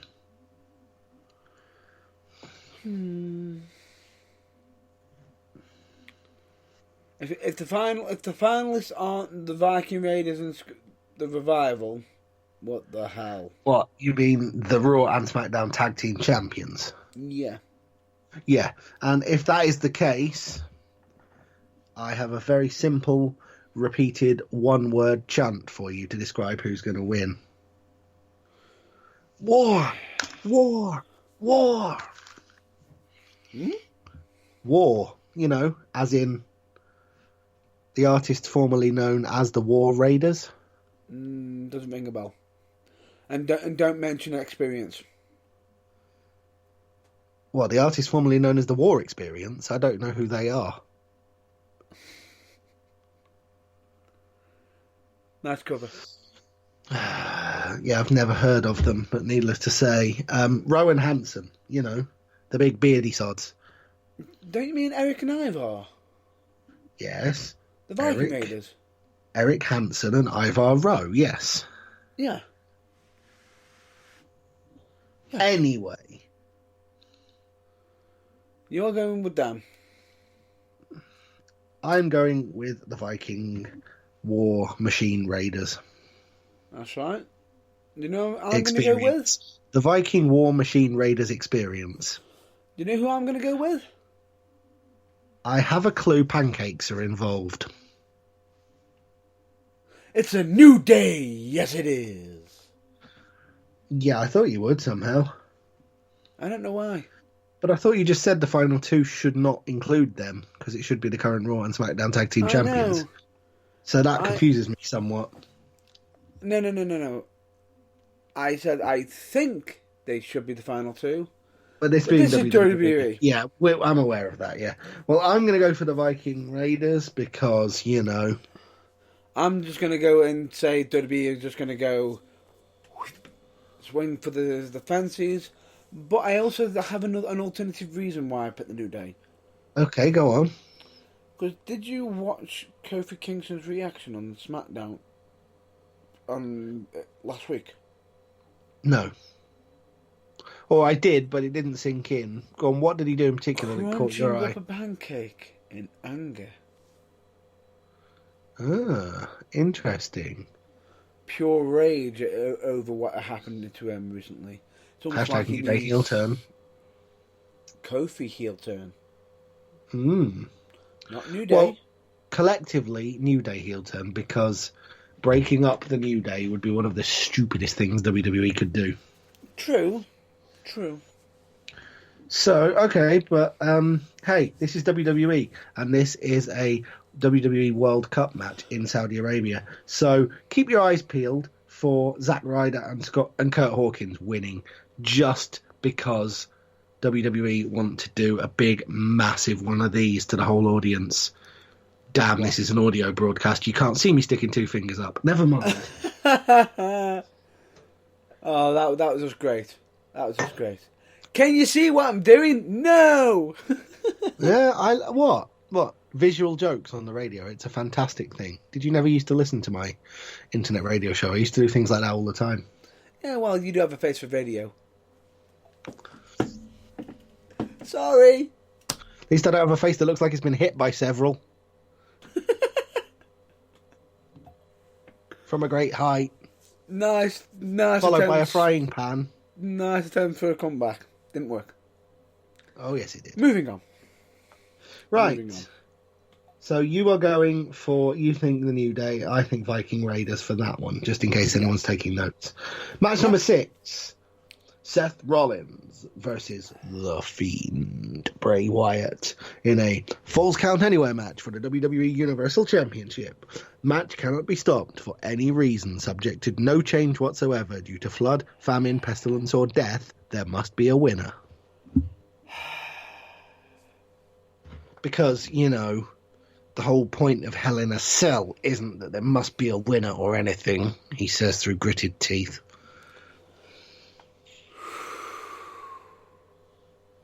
Right. What colour's the lighting going to be this time? Saudi Arabian royal purple, perhaps? Just so that people can see even less? Ooh, that's a good point. Are they going to make it red while over there? After the reaction it got in the cell, very, very, very unlikely. And in a cage match that would happen on a dark match on Raw. Yes, for no reason. Think this through. It's more than WWE have done so far, but okay, what? Think this through, WWE. And don't turn it green, either. No weird lighting effects. No maggots projected onto the ring canvas. No gimmicks. No holes in the ring that Wyatt might come out of or disappear into. Just let them fight. Let Bray come out, do his weird entrance, lights on, and wrestle. And guess what? Let there be a finish. Genuine one. Not... You know what? How are they going to back themselves out of this one? It's very simple. Sister Abigail, 1, 2, 3. Bray Wyatt therefore has to trade places on Raw with Rollins, who goes to SmackDown. Bang. Job done. No. They're going to stop it somehow. After the backlash Hell in a Cell got, I don't think even Vince McMahon would dare. They're going to do something really dodgy. I don't know. It's not going to be clean. Oh, well, it'll almost certainly, because the match cannot be stopped for any reason, there will be interference. I just don't know who from. Will it be Harper and Rowan? Will it be someone that is on Seth Rollins' side? Will it be a rogue referee that wants to stop the match? Who actually knows by this point? You can't stop the fight. You can't. I've got to for their feelings.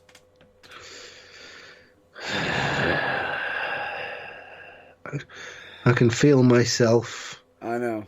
Just as an aside, by the way, Yeah. the place where I work Yeah. has put up posters Yeah. with a big picture Yeah. of a large rodent and a sign underneath which says, "Keep all external doors closed. Don't let them in." And every fibre in my being wants to stick a picture of the Fiend's face over the rat and cross out the word "don't." Let me in.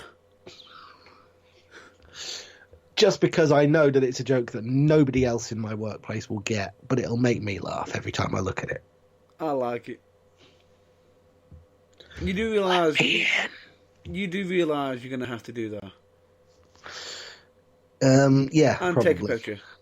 Yeah, clearly.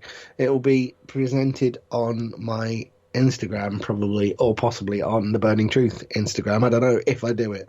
But I've got to find a picture of the Fiend's face from somewhere and print it out first. It's got to be done. But anyway, we digress. I'm calling Bray Wyatt to win, finally. I don't. And if he doesn't, I'm calling the ultimate bullshit shenanigans as the reason why, that's basically going to make even more people go, why am I watching this garbage? I don't. I can see Seth Rollins taking the win. Because the Fiend's going to most likely move on to Cesaro. Oh, okay. Well, whatever. That's just my view. I hope I'm wrong on this one. Excuse me. I hope Anyway. I'm wrong. I want to be right, I really do, but we shall see. So you're saying Seth Rollins, I'm saying Bray Wyatt. Yep. Let's see. I think it's going to be Seth Rollins after 1,000,000 super kicks, 1,000,000 stomps, and then go 427 trillion anguished looks on his face and grabbing his beard like, what more have I got to do? And 6 zillion 2.5 counts. Yeah. Yeah. Fair enough. Moving on. Moving on. The 7th match is a 20-man battle royal, which the winner gets an opportunity to face AJ Styles for the WWE United States Championship. We can't predict this one because we don't know who's in the battle royal. Because I'm thinking WWE will simply just look around the locker room on the night and go, him, her just for a laugh, him, and him. They're not doing anything else. Get them out there. Are you ready for this? Go on. I'm actually going to take a swing at this one. Based on who's likely to be there and who isn't involved so far? I'm just going to take a swinging guess. Okay, go for it. Right. Batter up. Cedric Alexander. Educated guess. I like it. You like I it? can understand the reasoning for it. In which case, I am going to take a similarly educated guess. Ooh. I'm not even sure if he's on the right brand, and knowing my luck, he probably won't be. But I'm going to say Aleister Black. He is. Yeah, I'm going to say Aleister Black. He is on the right brand. There you go, then. The other thing about it is, mine hasn't been picked yet. I don't think. Or has it? No. I'm not that I'm aware of, no. But yeah, I'm going to say Alistair Black for that one. But this comes with an advisory asterisk, namely, obviously we don't actually know because we don't know who's in the match, so we are essentially closing our eyes and sticking a pin in a list of the WWE roster and hoping for the best. However, if we do nail this one, I'm going to say it's a double win if we get it. Well, it's worth 2 points. Yeah. Fair enough. Because we are swinging for the fences. We are literally, like I said, sticking a pin in a phone directory here. It's absolute guesswork. So, yeah. I can agree with that. Okay. And the final match on the card, which won't necessarily take place immediately after the previous one, but or could do, is a singles match for the United States Championship. Champion AJ Styles versus whoever wins the Battle Royal.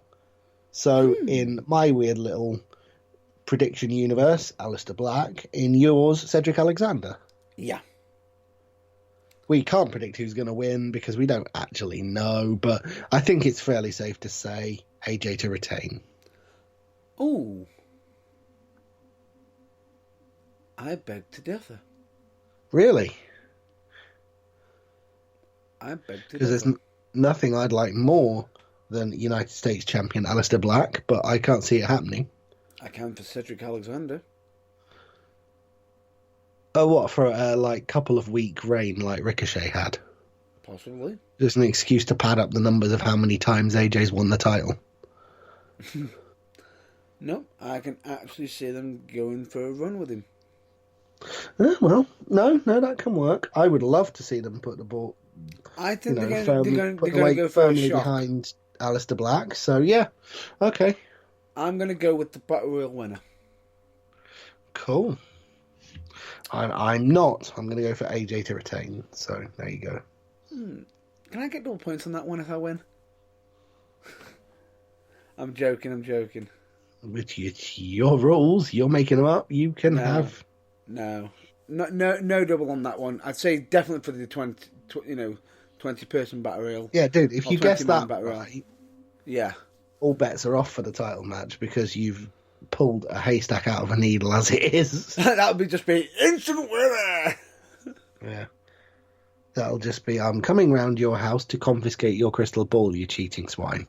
Or better yet, if that does happen, I'm putting the lottery on. I was going to say, if that does happen, I'll wire you a fiver for 2 goes on the Euro Millions. Let's go for it. Yeah, okay. And that just about wraps up the predictions. That it does. And That it does. therefore, I think the show. That it does. However, for most likely future episodes, or possible some special episodes that we could be planning, we are planning to do some special episodes that are going to be pre-recorded, which could be released out at any random times. But just in case for some topics that we're going to discuss on some of them, we've got an interesting one being... What was it that we've been considering? Oh, the one that we were talking about the other day. Yeah. Stupidest finishers, in our opinion. And we say stupidest, and not in the sense of, does that actually look like it would work? Yeah, as in sort of, well, as a piece of sort of theatrics, I can just about suspend my disbelief, but would that win a fight? No, I don't think it would. Mm-hmm. Yeah. We've got the sequel to worst matches we've ever come across. Worst matches / angles / things we've been made to see in the name of being wrestling fans. Yep. No, don't bring it back. Oh, we just have to, sorry. Yeah. We've got that one. We've got loads of other subjective, like, best of, worst ofs. Like, for example, I think we could get a good hour out of worst entrance musics ever. Ooh. Possibly we might need to stretch that to, like, half an hour of the worst and then half an hour of the best for balance. I don't know, but things like that. We're going to be doing loads of these specials. So if you've got an idea for anything hit us up that you'd like us to discuss, put it through social media. Yeah, Let us know.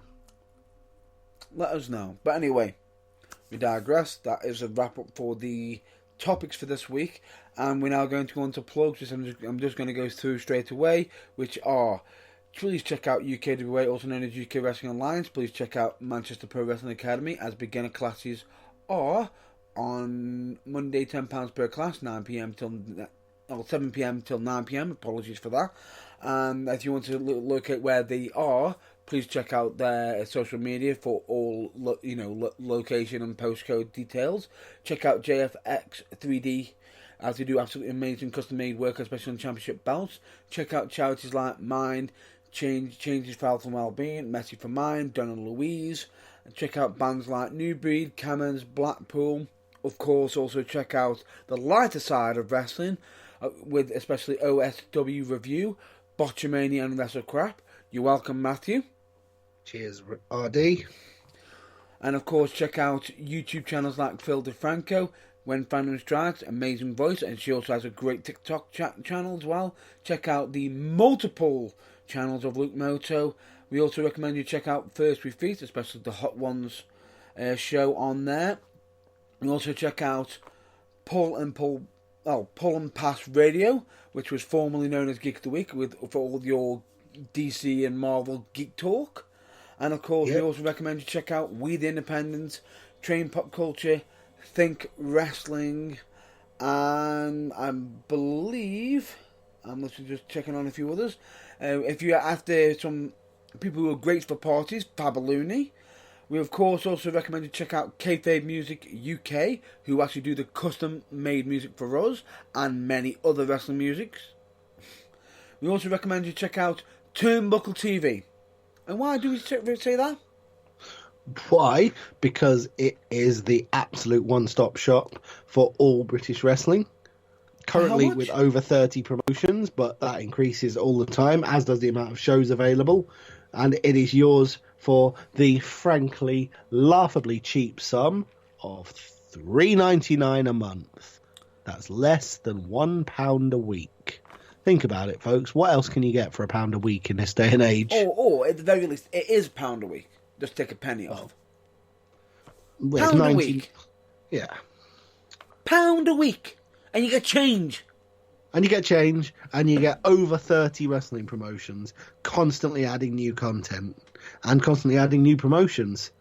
And if you want to also help build one of them promotions that you're a big, massive fan of, why not join via through their links? So purely, for example, if you were to join and you wanted to help out UKWA, go to turnbuckletv.com/UKWA and hit the join button from there. Pretty much. And that's what. Although you can do that with any of the promotions currently on the site. Correct. And of course, we always recommend you check out your local shows, just in case and point that I will be stating. I have to state this right now, that right now is, I'm about to say, most likely I am probably going to be heavily bruised on Sunday. Because you're at Florida Championship Wrestling, yep. No, not actually at FCW Wrestling, because I'm actually wrestling at United Wrestling. I could be making an appearance at United Wrestling on Friday. You know, the show where anything can, any match is hardcore match on that show. But as it's not officially happened for us, but for the listeners, it's already happened. I'm probably bruised if I've been on the show. Yeah, my guess is you're nursing several large purple patches of skin, at least one of which you can't remember how you got. Huh? What happened? Anyway. Yeah, exactly. Anyway, we digress. We recommend you check out United Wrestling, Academy Pro Wrestling, Future Championship Wrestling, Fusion Pro Wrestling, The Barracks Wrestling, Pro Wrestling for You. I believe we recommend you check out Shropshire Wrestling Alliance. Of course, we recommend you check out ICW, PCW, Future Shock, Falling Star Wrestling, Progress Wrestling, and Premier British Wrestling, and many others. And don't forget, there is also a way that you can check out where the nearest wrestling promotion to you is And guess what? That's even better value than Turnbuckle TV, because that, folks, is absolutely free. Huh? I said free. Wow.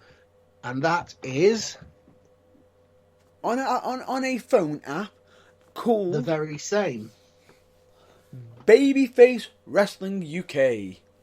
Yes, and that is a free app, as I said, which means in case you can't get to any of the promotions we've mentioned, you can go on that, type in your local area, I believe that's how it works, and you can find the nearest promotion to you. You don't even have to type in your local area. You You don't? don't even have to do that. You literally go into settings near me, and then set the range of how far you're willing to travel. It will find you from your phone location.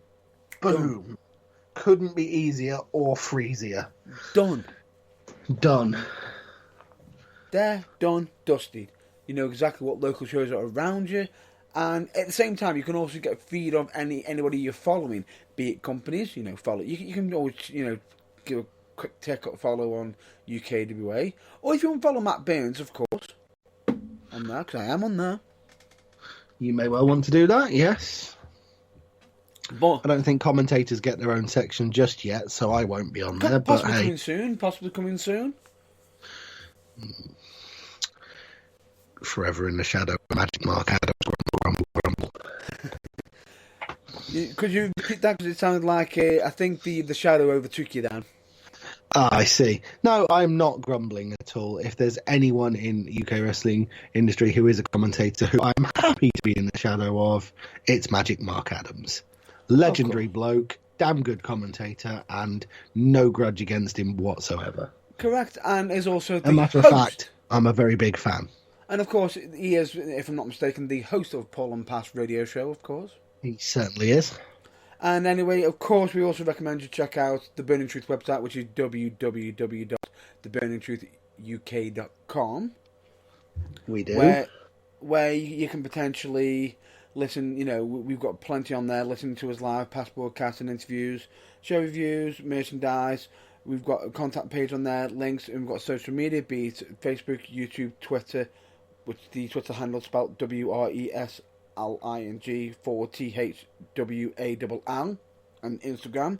But we are going to be debuting a new social media soon, which is possibly going to be Discord. Ooh. However, Fun. the official link for Discord has not been officially made yet. More details as they emerge. It's not going to be you